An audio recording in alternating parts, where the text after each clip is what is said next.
Hello again and welcome to my channel.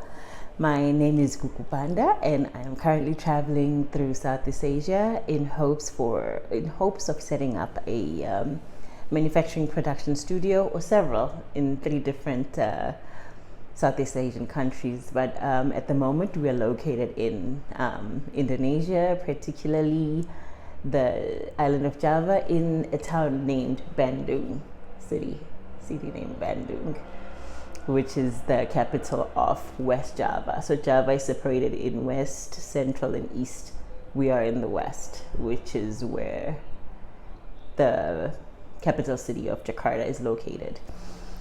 Capital city of Indonesia, Jakarta, is located. Oh my gosh, I need to get my shit straight. Anyway, I'm recording this video to talk about my first impressions of Bandung.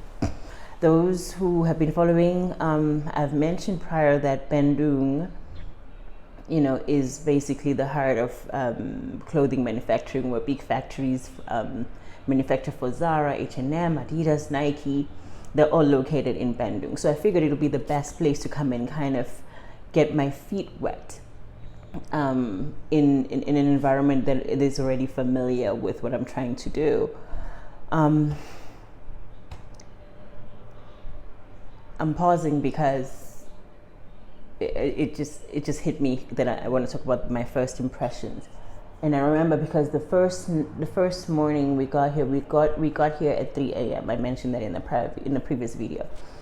We got here at 3 a.m. and the airport in Bangkok had thrown away my son's smoothies, which had made enough for like a day. So he didn't have any food, and the yogurt that I bought from him, he doesn't really do dairy.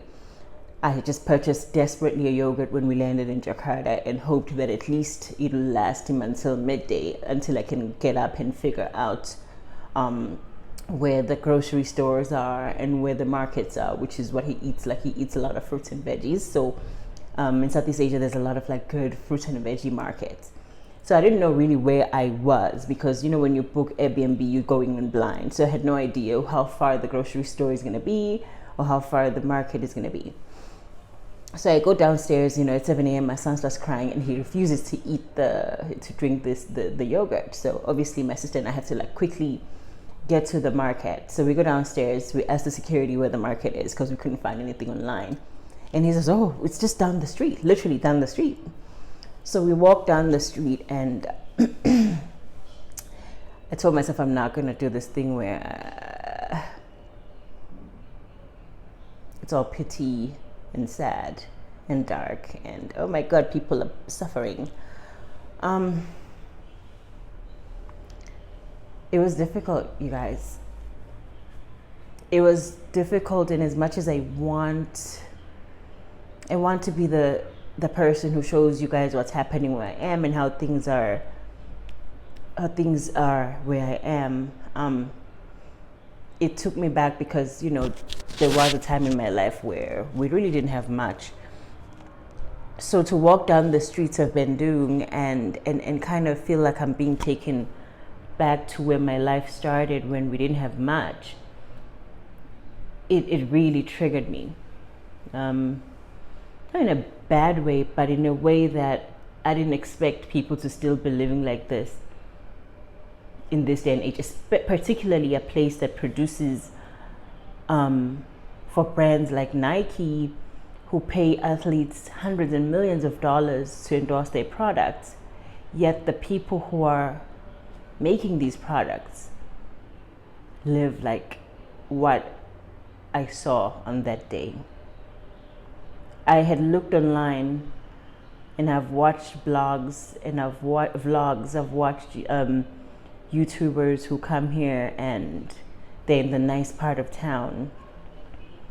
And it was just so hard it was hard for me to accept what I was seeing. I'm trying so hard not to be dark and gloomy, but as society, we definitely can do better. I mean, I think the reason why I came here was because I had seen videos about factories where people are being exploited and moms can't put food on their kids' table, and it's horrendous that there's so much money, but yet there's so much suffering.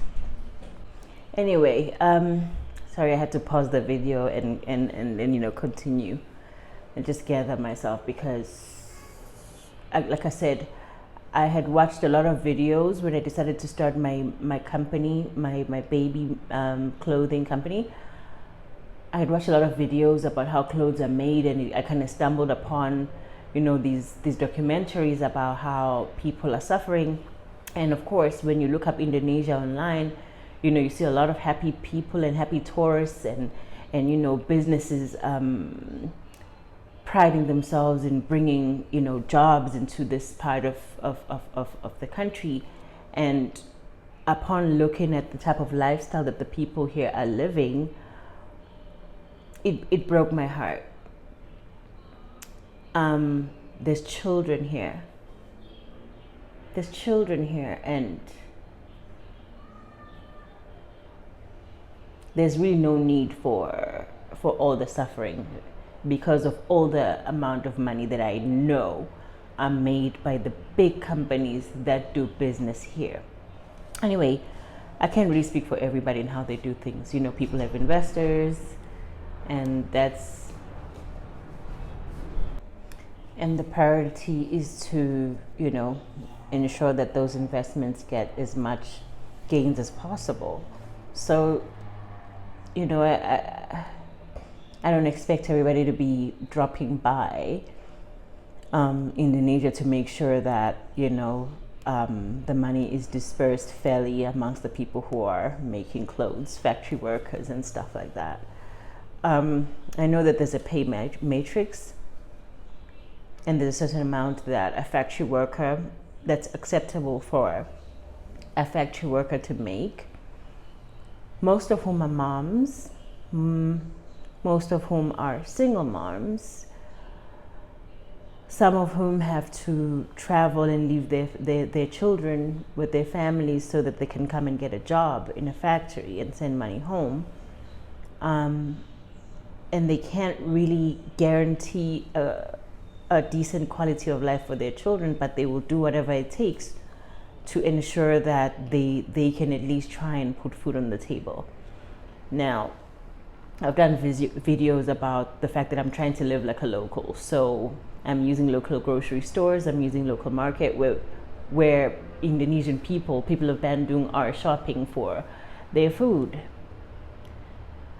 I posted a video of a small tray of meat that I saw being sold at the butchery section of the grocery store here.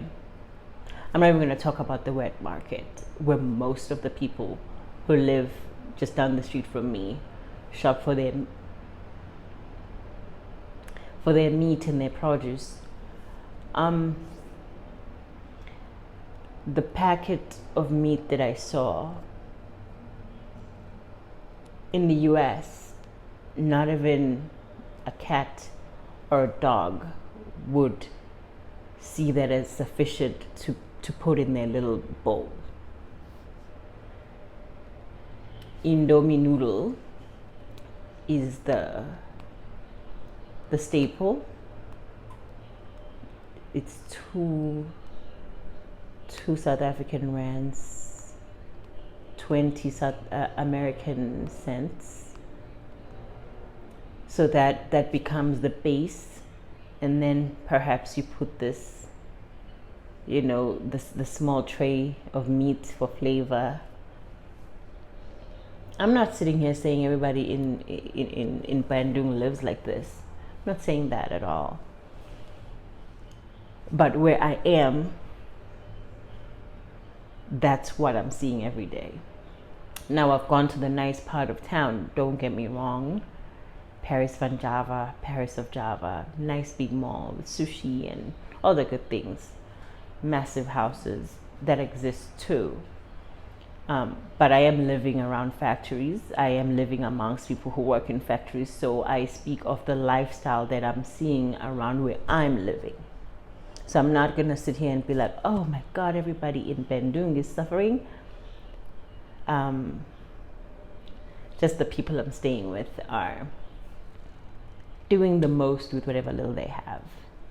Again, I'm not I'm not going to do this thing where it's a pity party.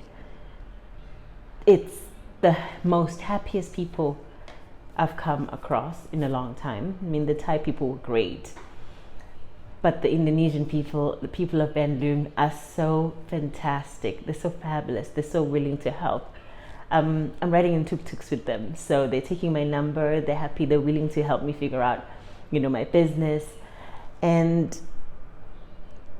I there's no other way for me to do this. There's no. I know it's crazy, and I can definitely live in a nicer place, part of town. But I'm enjoying remembering that I was, even when I didn't have much, I wasn't sad. I didn't feel disadvantaged. From outside, somebody else who has seen better, perhaps, possibly looked at me with pity from when I was younger. And I remember those looks when you go to the city and you're not really dressed your best, and people are looking at you like, oh, poor kid, her shoe has a hole in it. I'm trying not to be that person here, because when I look at that child who hops into this tuk-tuk and, all I'm seeing is happiness. When I look at the mom, with her child, when I look at the guys who are doing construction down the street, you're like, hey, selamat pagi, terima kasih. I'm learning a few words, y'all. They're happy. They are happy. It's pure. It's happiness where it's not a touristy place, so people are not nice to you because they want a tip. People are not nice to you because they're going to sell you something. Nobody is selling anything here. Nobody's selling us anything. We're all just simply living. And, of course, I have not seen a single tourist here. I haven't seen a single white person. I haven't seen another black person other than the people that I'm with. So it's pretty interesting. It's a pretty interesting experience because everybody's asking us at the market. They're like, you guys decided to vacation in Bandung and not Bali and Ubud. And, the language barrier is there. But like what I would like them to know is that I'm not here for a vacation. I'm here to learn who the people are, to establish a business where I can hopefully, employ some of the locals that I've met. Not necessarily just only employ, but partner up with them because they're the ones with the skills, really. I'm merely just an agent who has, a base that could actually purchase the stuff that they make. So I just wish for that cohesive partnership where we can all just thrive. I guess that's my form of activism, really. I'm not here to pity anyone. I'm here to just learn and remember, what life was when things were simpler and you're not really burdened with all these mortgage and the car payment and the insurance and all these things that, come with doing well. And I've found pleasure in that. And I'm grateful for that because particularly for my son, he's too young right now to know and to see really. But I'm noticing that he does not see a difference between the luxury apartment that we're staying in Thailand that had 5 swimming pools and like amenities, like resort style amenities. He's out here playing with rocks and he's happy. And so there's so much for me to learn from that it's very humbling, and it just made me remember how much I have gotten caught up in the system of acquiring and hoarding for myself, that you don't really get to think about the bigger picture. You don't get to think about the little piece of cloth that you're buying, where it comes from and who it affects. And I'm getting to see where the t-shirt that I got from H&M comes from, and I'm getting to see the people who made those t-shirts and how they're living, and it's done something to me. It's making me a more conscious buyer, really, so to speak. Anyway, I don't want these videos to be too long, but my first impression of Bandung is that I made the right decision to be here. I love the people here. They've been fantastic to me. And I look forward to bringing you more of what I'm experiencing on a day-to-day basis. I'm going to try to take you guys along with me on grocery shopping and how things are structured here in the grocery stores and how you get to measure your own eggs and stuff like that. It's fantastic. So I'm hoping, because I'm trying to not be an intruder who walks around with cameras everywhere. People have these vlogging cameras. I haven't worked myself up to that just yet. because I just don't want to look like an intruder. I just want to participate, and be part of the life here without making the people feel like they're like in a fish tank, and I'm just like a tourist who's like taking pictures of them while they're existing in the little fish tank. I don't want them to feel like they're in a zoo and me with a camera shooting everything that's happening. Hopefully I work my way up to doing somewhat of a respectful way of showing you what's going on without being really intrusive to people's way of life here. Thank you all for coming along on this journey. For me, it's